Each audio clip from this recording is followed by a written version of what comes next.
Hello दोस्तों, आज हम जानते हैं कि फिजिक्स की डेफिनेशन क्या होती है। Definition of physics. तो हम सबको पता होता है कि फिजिक्स जो होती है साइंस की एक ब्रांच होती है जिसमें हम बहुत सारी चीज़ों को स्टडी करते हैं।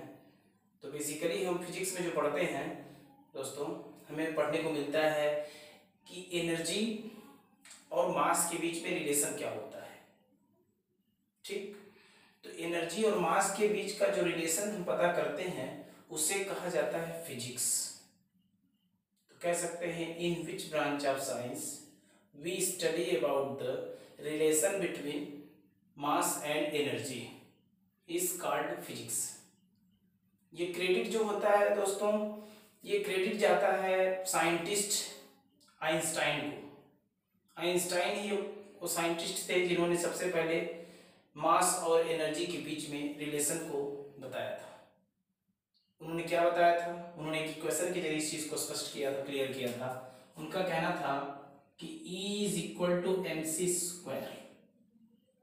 E is equal to M C square, where E is the energy, M is the mass, C is the light.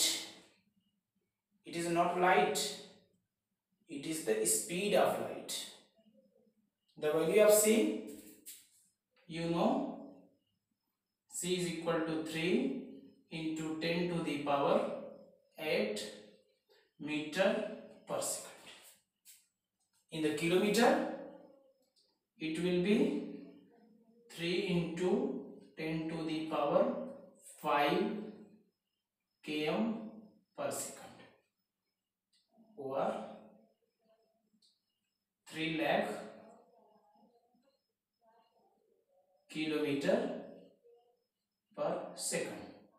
It is the value of C. तो कह सकते हैं कि एनर्जी को मास में और मास को एनर्जी में बदला जा सकता है। The mass can change in the form of energy and energy is also can change in the form of mass. Okay?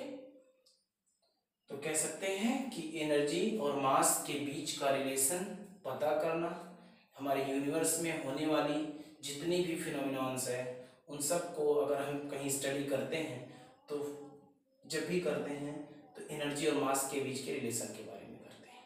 तो इसे कहते हैं फिजिक्स।